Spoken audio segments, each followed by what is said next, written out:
ভাৰতৰ এগৰাকী 25 বছৰীয়া সুন্দৰী যুৱতীয়ে বিচাৰিছে দৰা। নিজৰ চাহিদা অনুসৰি দৰা বিচাৰি দিলে বিজ্ঞাপন। বিজ্ঞাপন চাই মুকেশ আম্বানীয়ে নিজে দিলে উত্তৰ। সেই উত্তৰত মুকেশ আম্বানীয়ে বুজাই দিলে যে কিয় তেওঁ ভাৰতৰ ভিতৰত ধনী ব্যক্তি। আপুনি জানেনে সেই উত্তৰত কি কৈছিল আম্বানীয়ে? জানিবলৈ চাওক সম্পূৰ্ণ কাহিনী এগৰাকী ভাৰতীয় সুন্দৰী যুৱতীগৰাকীৰ নাম পূজা চৌহান। তাই লিখিছিল, মই এইবাৰ 25 বছৰত ভৰি দিম।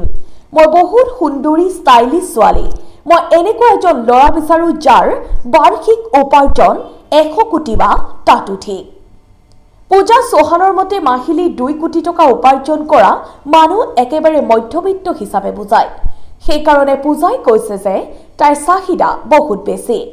আনকি এনে কোনোবা এজন আছেনে যাৰ বাৰ্ষিক উপাৰ্জন 100 কোটি বা তাতোধিক? সিহঁত কি সকলো বিবাহিত?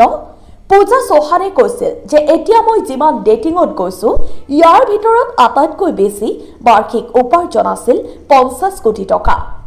মই এতিয়া ভাবিছো যে 50 কোটিতকৈ অধিক টকা উপাৰ্জন কৰা এজন পুৰুষৰ প্ৰয়োজন। কাৰণ নিউয়ৰ্কত আটাইতকৈ ধুনীয়া এলেকাত বসবাস কৰিলে বাৰ্ষিক 50 কোটি টকা উপাৰ্জন যথেষ্ট নহয়। মই কিছু প্ৰশ্ন কৰিছো, কিয় বেছিভাগ ধনী ব্যক্তিৰ স্ত্ৰী দেখিবলৈ বেছি সুন্দৰী নহয়? মোৰ কিছু বান্ধৱী আছে, সিহঁত চাবলৈ ইমান বেছি ধুনীয়া নহয়, কিন্তু সিহঁতৰ বিয়া হৈছে ধনী ব্যক্তিৰ লগত। ধনী ব্যক্তিৰ উদ্দেশ্য মোৰ প্ৰশ্ন, আপুনি কি চাই সিদ্ধান্ত লয় যে এনে মহিলা আপোনাৰ স্ত্ৰী হ'ব? সেই পোষ্ট চাইছিল ৰিলায়েন্স জিঅ'ৰ কৰ্ণাডৰ মুকেশ আম্বানীয়ে দিলে উত্তৰ। মুকেশ আম্বানীয়ে লিখিছিল, প্ৰিয় পূজা, মই আপোনাৰ পোষ্টটো মনোযোগেৰে পঢ়িলো আৰু চালো যে বহু যুৱতীৰ আপোনাৰ নিচিনাই প্ৰশ্ন আছে।